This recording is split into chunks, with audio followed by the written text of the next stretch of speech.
hayenglabok ki thabak bin loiba tali loiba matungda hujik side hattuna bunya fajinba loijlagle ka punna taruk kulidoi ka ahum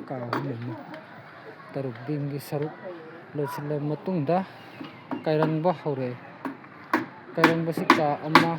ani haigatpa hore hujik asomgi kulidogi amaga haigale siga haigale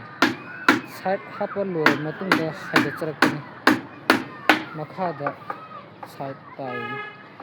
haigale ngasi budi side ki sagai pungloi loramagani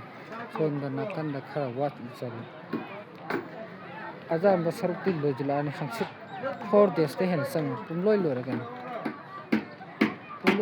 4 days te hen sang jara bingi saruk job ti punjinba hojani